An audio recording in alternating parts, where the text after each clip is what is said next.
This is the Philly John back with some more Gemini ramblings about how I got into debt and how I started to climb out of it. So you see, the color has changed. I was feeling a little bit better in this moment. Still a lot of work to do, but I have a plan.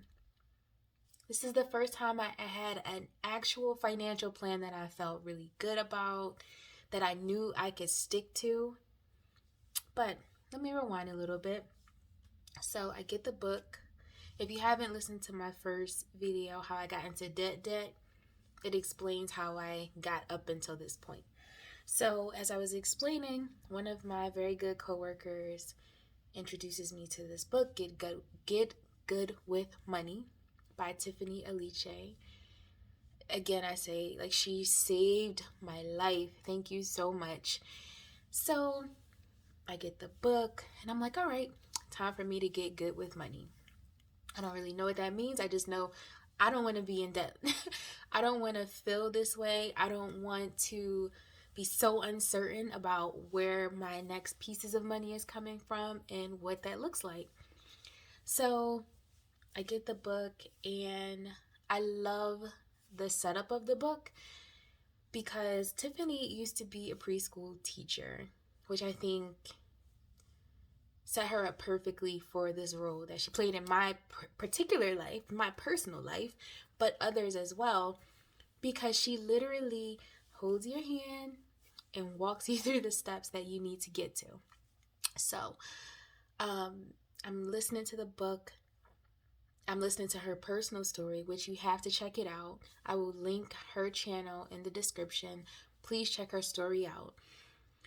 And, she's been where I am, but, in a different circumstance. But she understands the way that she's explaining it. So I'm like, okay, cool. So, it gets you to a point where you have acceptance about where you are. And you stop beating yourself up for being there, because that's not going to help. Acknowledging where you are, acknowledging, I can come back from this, but I have to first acknowledge and accept this is where I am. This is where my choices have gotten me. But I'm in a space to make different choices, to make better choices. So let's go. So I'm feeling seen by listening to this book. And okay, now it's time to put some of these steps into action. The very first activity that I remember doing is going back through my bank statements for the previous 6 months. I printed them all out and I was like, really? Ooh, really? Yeah, really. I couldn't believe I had gotten to the point where I was. I was looking back and I was hardly bringing any money in. I knew I wasn't working a lot, so I knew I wasn't bringing money in, but I had no idea it was that bad. And there was no need for it because I could have easily picked up shifts. Even a couple of more would have put me in a much better situation.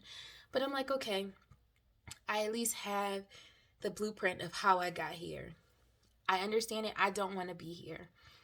So in acknowledging where you are, you see where your money is going through. Literally, I wrote out, okay, you're buying this all the time. You kind of have a pattern, especially if you just mostly use your card. You can see where your money is going.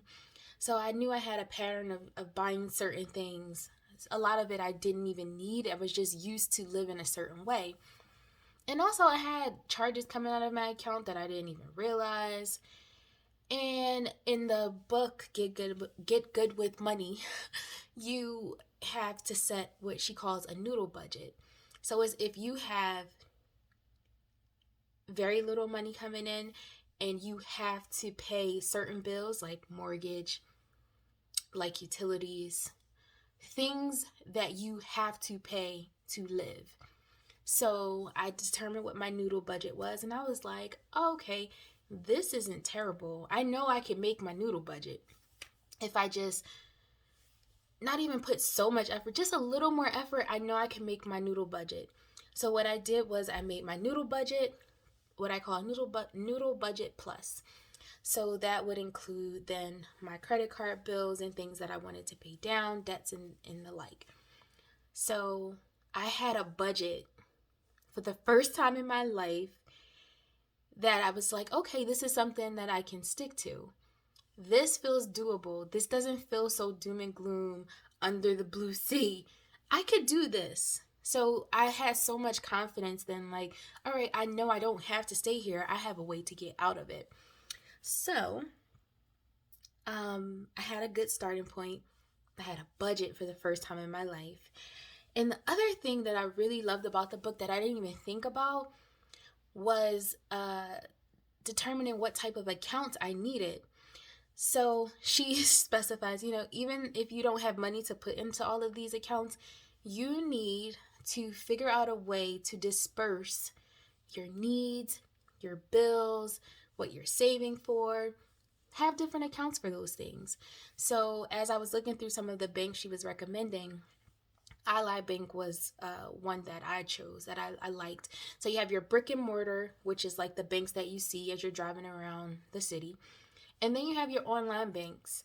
And the great thing about online banks is that you can't just get your money when you want it. Because typically what I would do, I would get paid, put a little money in savings, spend all my money in my checking account, and then start dipping at my savings. Like, what are you doing? What are we doing here? So I set up multiple accounts. And at first I was just like, this is a lot. But I know I want to put money away for my kids. I know I like to travel, so I need to save money for that.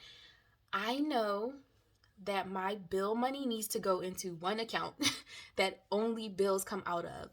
And that way, as I'm doing my budget, I put my bill money in my bill account. I don't touch it at all. And I was like, this is how I can stay current. Because I know at least I'm making my bill money, and then I could put money aside for savings and things like that. Because what would happen is I would get paid and I would see this money like, oh, I got money. Girl, no, you don't. You don't have money. Put your money for your bills in one account, put your money for your savings, and put your money for your spending in another account. That changed my whole financial life. Because as I got all the accounts, I would have like checks, I would have bank cards, and I would leave it at home. And this was very new for me. I would only take the bank card with me that I had my personal spending money in. That changed the whole game for me. So as that happened, I just saw my money piling up. I saw my debts beginning to come down, and it meant everything. And I was just like, why didn't I think of this little change? Like, it really changes your mindset about the money you think you have and the money you need to put away to actually live. So that was a game changer for me. And I just had a plan after that.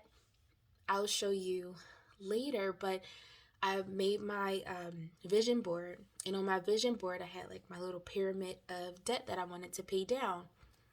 So there's a couple of ways you could pay down debt. So they have the Avalanche method, where you would take the whatever credit cards, loans, whatever has the highest interest rate, pay that off first, and then continue to go down the line until you pay off all of your debt.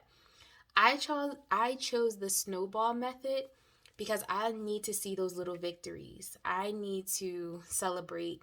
I need to pay something off now so that I feel like I'm actually doing something.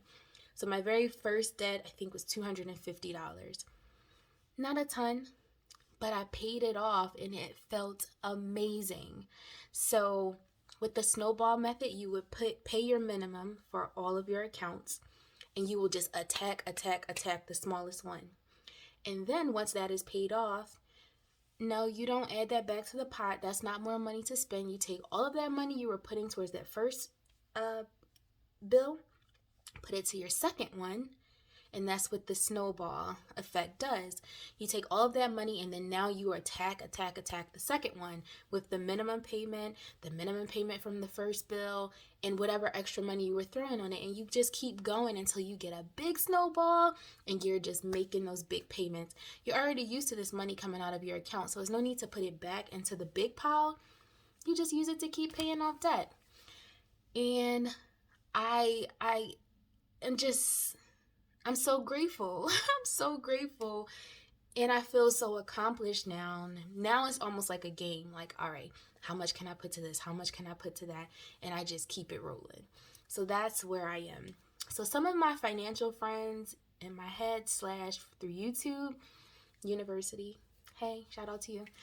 I have Tiffany Aliche, of course. I listen to her a lot. Also, there's a channel called His and Her Money. Dope people. Really, really dope.